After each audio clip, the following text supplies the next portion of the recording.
Yo, what's going on YouTube, and welcome back to another Destiny video. And in this video, I'm going to be helping you guys prepare for the long-awaited House of Wolves DLC that drops tomorrow, May 19th, at around 10 AM Pacific, which is 6 PM BST.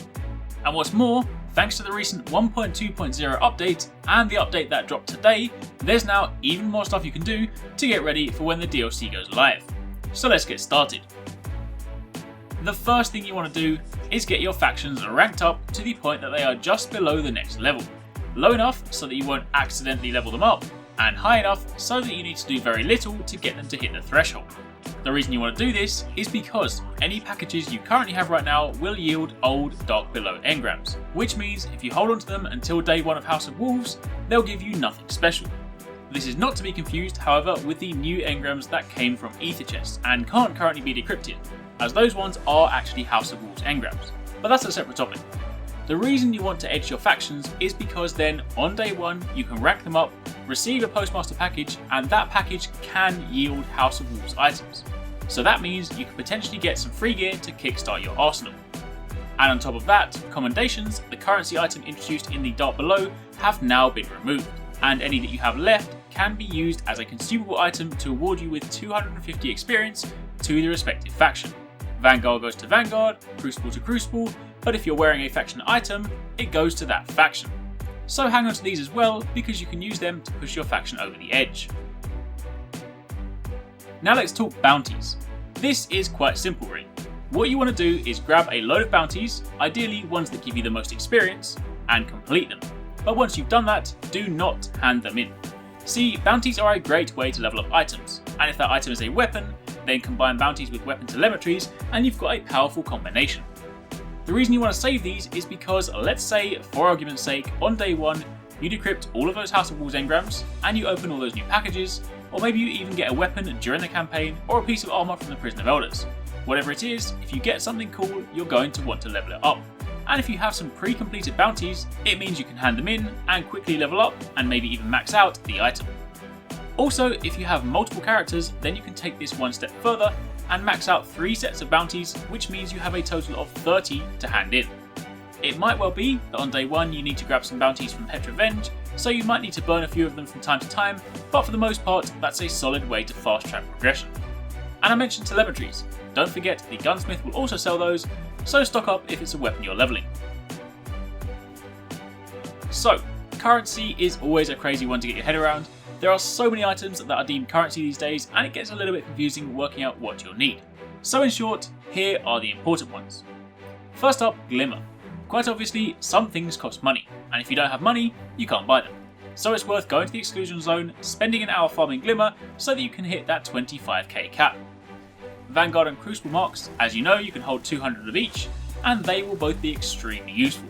You know by now what these are for, buying things from the respective vendors. And on day 1, if you want to set yourself up in the best possible way, you will buy 1 Vanguard weapon and 1 Crucible weapon.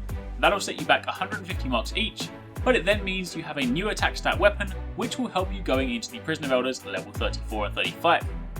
Then as for Motes of Light, I know these are hard to reliably farm, but these are going to be used for more than just buying random exotic engrams from Azure.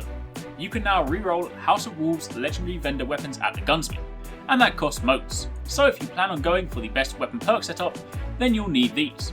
And also remember that you can trade them from the speaker for Ascendant and Radiant materials. On top of that, strange coins are an obvious one. When Zero comes on Friday, if he's got anything new, you're going to want to buy it. So hit up those heroics if you haven't done them this week for some easy coins.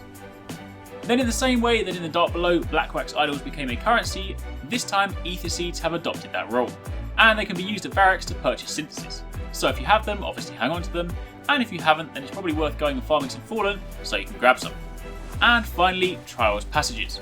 These are coins that will be used to purchase consumables at Brother Vance, the Osiris vendor in the Reef.